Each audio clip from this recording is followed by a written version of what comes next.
I'm Corbett Wall with DV Auction, here with your feeder flash for Wednesday, February the 27th, where the weather is finally making an impact on this market. It sure made an impact on the production of these cattle over the last several months here. One of the most miserable winters throughout much of the United States as anybody can remember.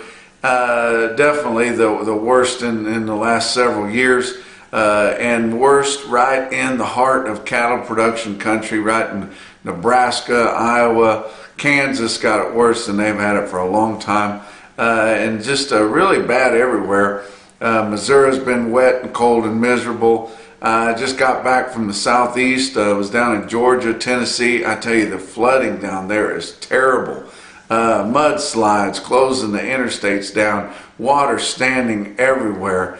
I can't tell you how many ball fields and different things that I saw just standing in water, and it just looked like the entire country was just swamp-like, just standing in water. And so you guys that's been digging out of snow and things, I know it's tough, but things aren't great everywhere. But stopped in Gainesville, Texas, and videoed some bulls for Lone Star Angus on the way back. And coming across Texas, I do have to tell you there are better places to live, guys. It was running about 76 degrees. I couldn't help but drive with the window down most of the day, and I think I might have suffered a little bit of sunburn on the left side of my face. So, you know, it's tough everywhere, guys. But let's talk about the board for Tuesday. February live cattle futures up $1.02 to end the day at 129.57.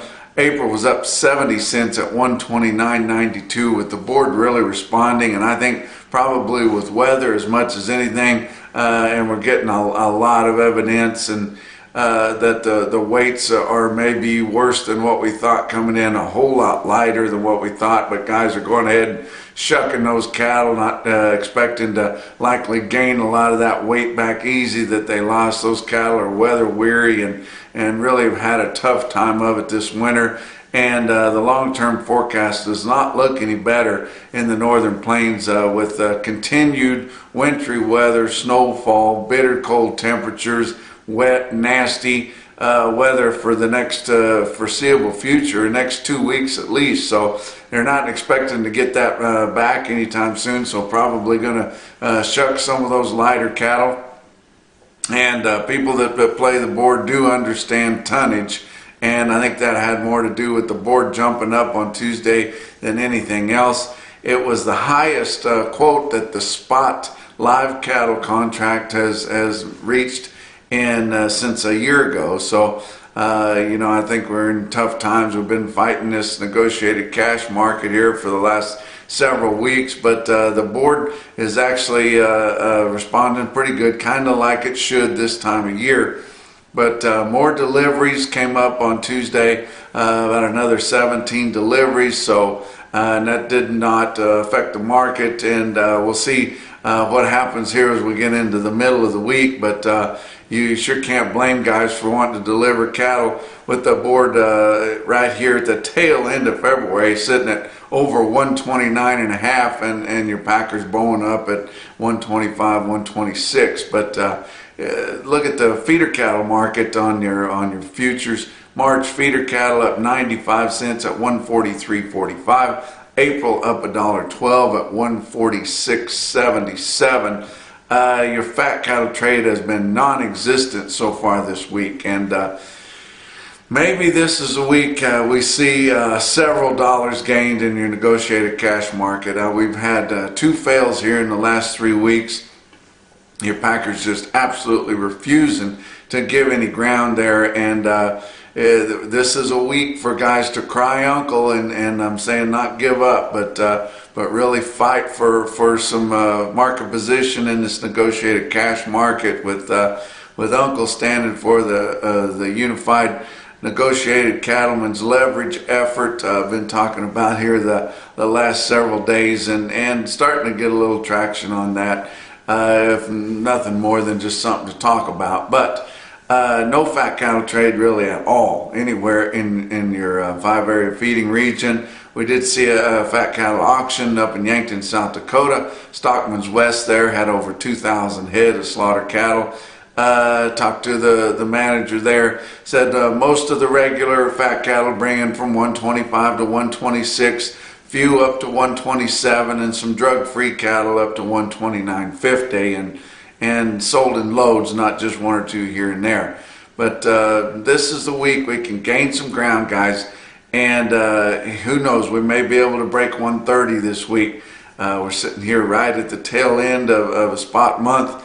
In March, even though we don't have a traded contract month on the board for March, that's where we're going to see our highs sometime in March there.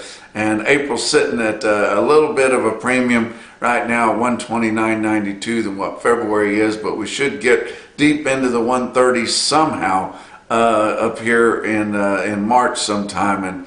And you guys that have fat cattle ready and they're in loose hands, you haven't promised them, maybe you want to try selling negotiated for a change. It'll give you a little bit of nostalgia, and you can get that higher market the first week. You don't have to wait for the coattails to come along and wait a week later to get it. But be a good time to kind of pull together and try to get a little bit of market position back. Look at your feeder cattle markets, your real-time index on Cattle Market Central. Late on Tuesday, sitting at 140.47, off just 12 cents, and your feeder cattle market's been pretty much steady so far this week. But you know, you can't turn around. It takes not 40 acres, but it takes a little bit more room to turn this cash feeder cattle market around. It can't respond as fast as the board, but if we hold those gains that we saw from Tuesday's board action, and it looks like that the Packers may give up a little bit of slack there and let the market come up to where it ought to be on regular supply and demand rules here.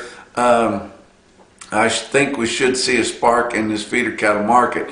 The weather, though, is holding it back. You know, if we could see a break in the weather like we're seeing in the southern plains this week and kind of down the road too, I think we would already see these cash feeder cattle and calves too turn around and get more higher. Your calves have been higher all along. They will turn sharply higher when this weather finally breaks.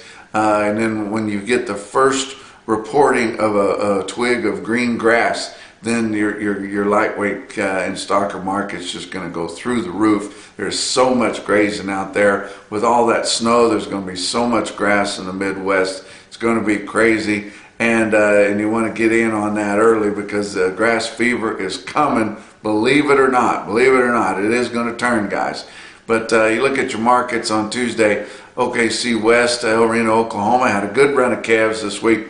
4,000 head there. Steer calves mostly steady with a few up to $5 higher, but heifer calves fully $5 to $8 higher, and they'll have a good run of yearling feeders on Wednesday here, and we'll see what the market is on those. Philip the Giant had a good sale, 3,650 head there. No feeder sale last week to really test with, but look at some quotes here on the Philip livestock report on Cattle Market Central.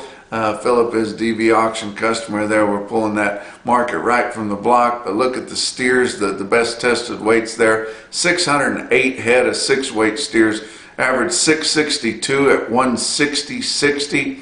755 head of 7-weight steers, average 754 at 146 1/4. Pretty good average there on 7 weights. And your biggest bunch of heifers were in the 6-weight category. 575 head of 6-weight heifers, average 662 at 143.84. Couple of individual quotes. A calf quote out of Kingsville Livestock Auction, Kingsville, Missouri. 47 head of steers weighed 484 at $190. And Imperial, Nebraska had the best feeder quote on Tuesday. 70 head of 810-pound steers bring 145. That's your feeder flash for Wednesday.